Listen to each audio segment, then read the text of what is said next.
नमस्कार दोस्तों, मैं मानवीय सिंह आप सभी का स्वागत करता हूं अपने YouTube चैनल गेट डिस्क में।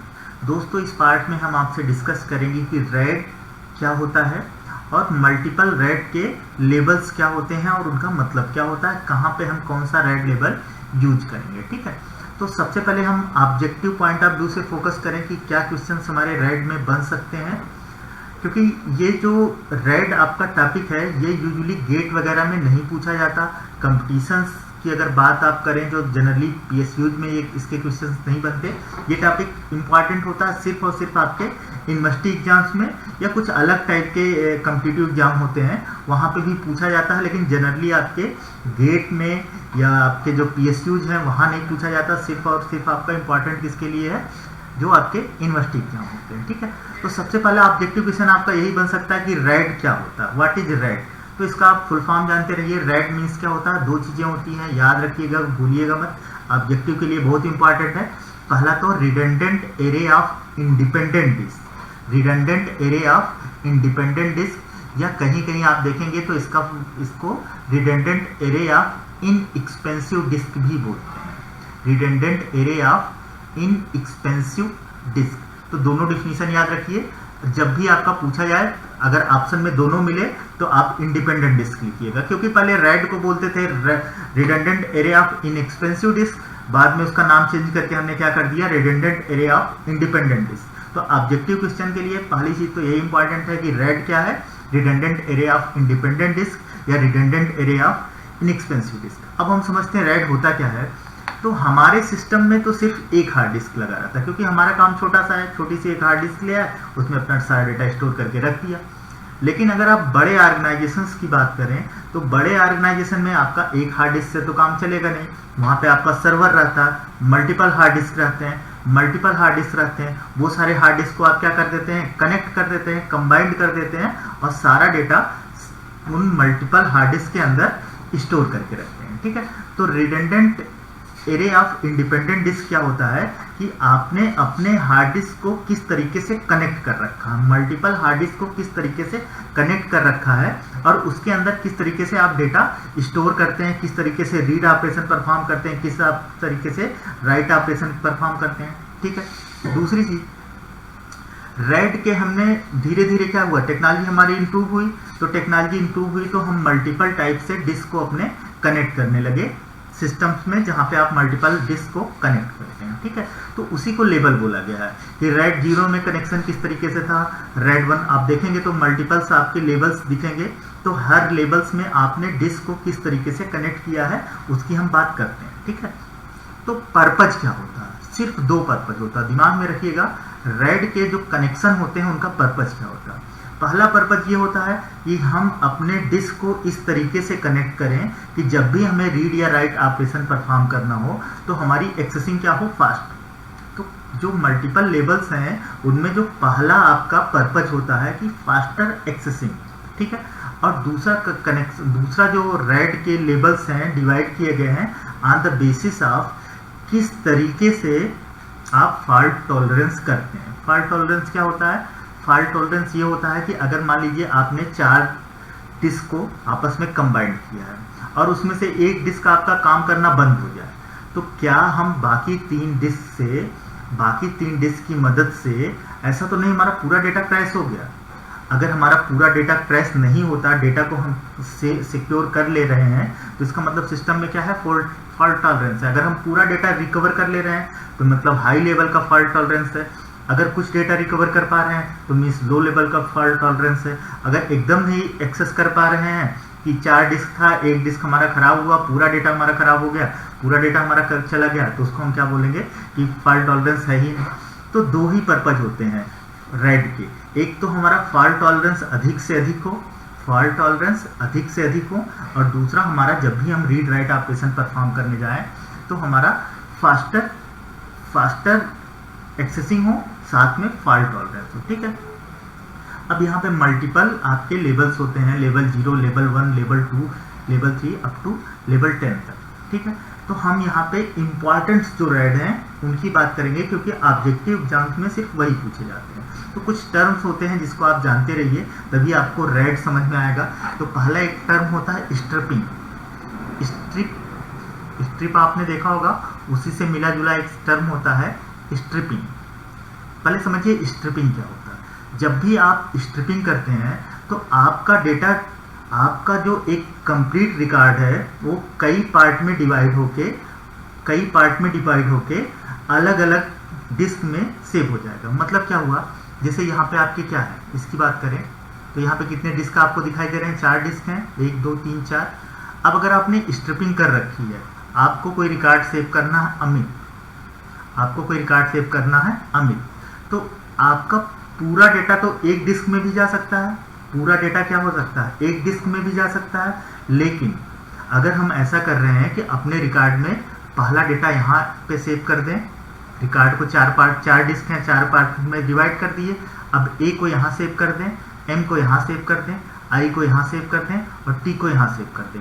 मीन्स डेटा को कई पार्ट में डिवाइड करके, रिकॉर्ड को कई पार्ट में डिवाइड करके और अलग अलग डिस्क में अलग अलग पार्ट हम स्टोर करके रख लें, तो बोलेंगे हम करके आ रहे हैं, स्ट्रिपिंग कर रहे हैं। देखो स्ट्रिपिंग का बेसिक पर्पज क्या होता है ये समझिए। पर्पज ये होता है कि अगर आपने डेटा को डिवाइड कर रखा है और कभी मान लीजिए आपको इस डेटा को एक्सेस करना हुआ, रीड ऑपरेशन करना हुआ, तो सारा लोड एक ही डिस्क पे नहीं पड़ेगा, क्योंकि डेटा डिवाइडेड है। ए को यहाँ से एक्सेस होना है, एम को यहाँ से एक्सेस होना, आई को यहाँ से एक्सेस करना है, टी को यहाँ से एक्सेस करना है।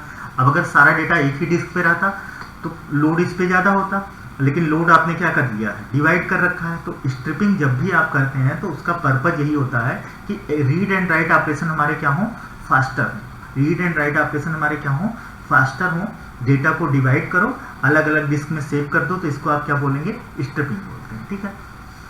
दूसरा जो टेक्निकल टर्म होता है मिरर्ड डिस्क क्या होती है। स्ट्रिपिंग का बेसिक पर्पज क्या था, स्ट्रिप की faster accessing, faster read and write operation.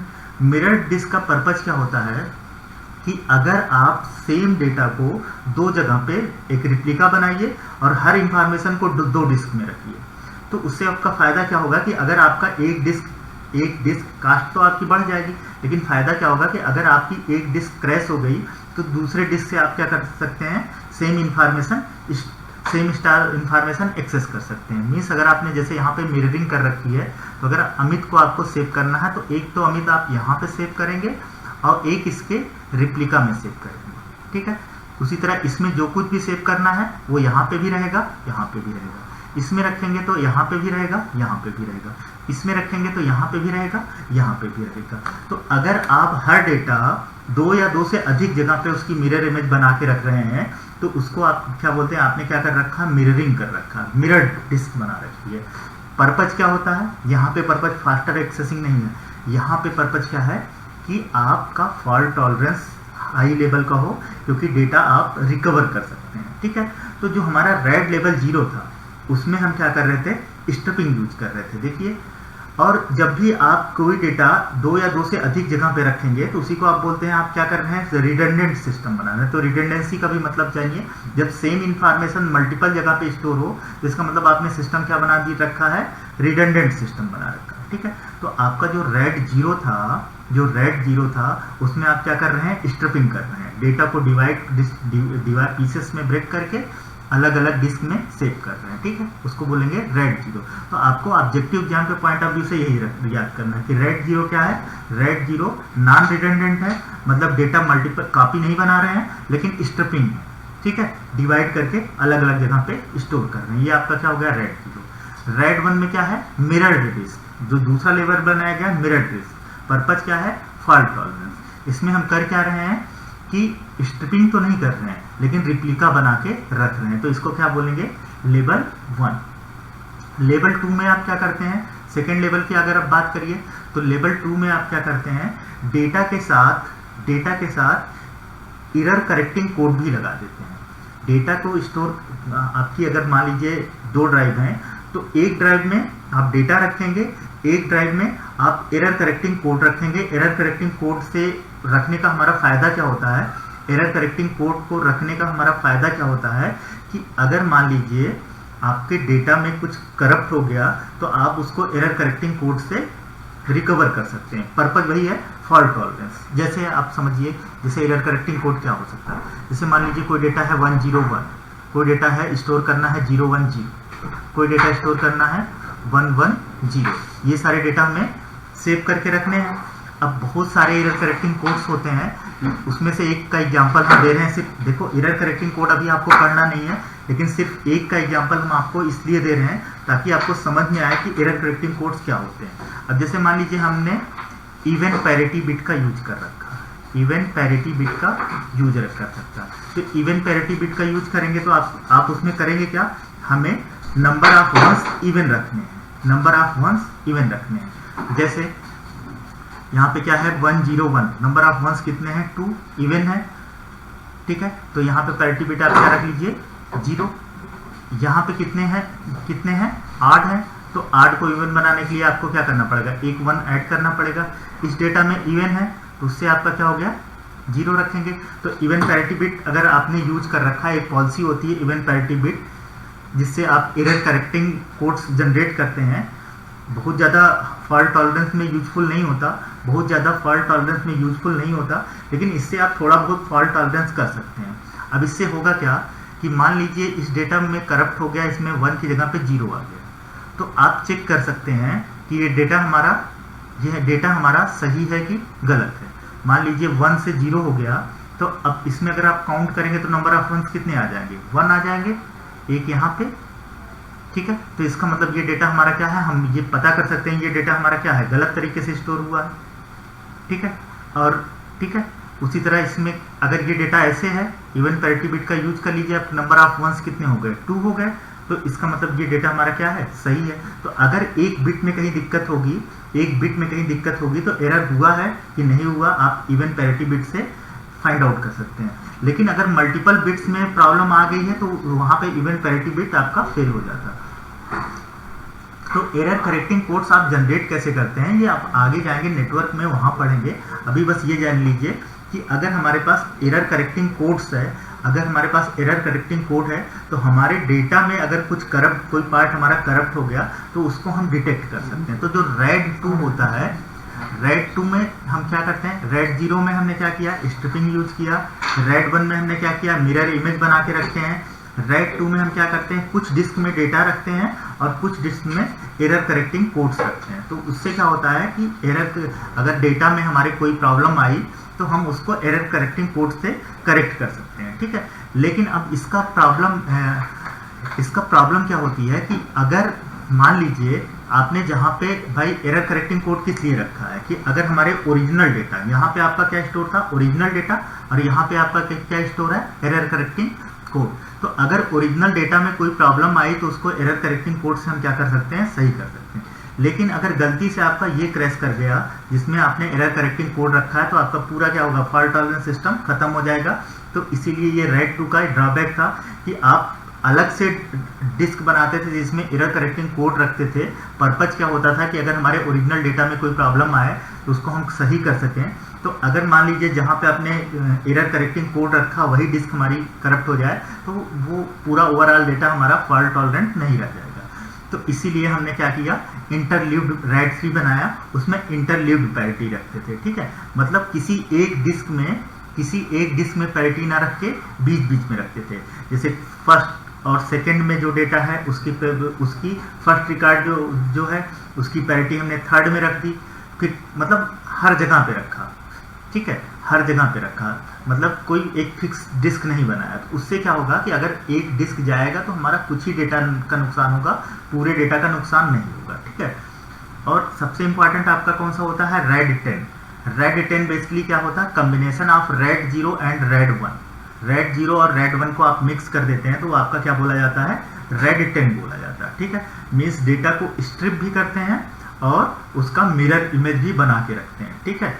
Mirror image भी बनाएंगे, स्ट्रिपिंग भी करेंगे, तो वो आपका क्या है, रेड 10 जो आपका लेटेस्ट है। तो आपको बस यही याद रखना है कि किस रेड लेवल में क्या होता था। ऑब्जेक्टिव में पूछा जा सकता है, खासतौर पे इंपॉर्टेंट कौन से हैं वो याद रखिएगा, 0, 1, 2, 5, 6 एंड 10। 0, 1, 2, 5, 6 एंड 10 ये पूछा जा सकता है आपके ऑब्जेक्टिव एग्जाम में, ठीक है। तो अब सारी चीज़ें आप समझ रहे हैं। लेवल 0 में क्या होता है, स्ट्रिपिंग होता है, फॉल्ट टॉलरेंस नहीं होता। लेवल 1 में क्या होता है, मिरर इमेज बना के रखते हैं। लेवल 2 में क्या होता है, एरर करेक्टिंग कोड्स आपके यूज होते हैं, ठीक है। लेवल 3 में अगर बोलिए तो बिट वाइज पैरिटी यूज करते हैं, ठीक है। तो इस तरीके से आपको याद रखना है, ठीक है। लेवल 10 की बात करिए तो लेवल 10 में आप क्या करते हैं, स्ट्रिपिंग भी यूज करते हैं और मिरर इमेजिंग भी बना के रखते हैं। तो इस तरीके से आपको चीज़ों को याद रखना है। बेसिकली याद रख, कॉन्सेप्ट समझते रहिए कि स्ट्रिपिंग क्या है, इंटरलीविंग क्या है एंड मिररिंग क्या है, ये चीज़ें याद रखिए। और दूसरी चीज़, किस लेवल में कौन सी चीज़ आपको प्रोवाइड कराई जाती थी वो इन्फॉर्मेशन रखिए। इससे ज़्यादा आपको पढ़ने की ज़रूरत नहीं है। Thank you.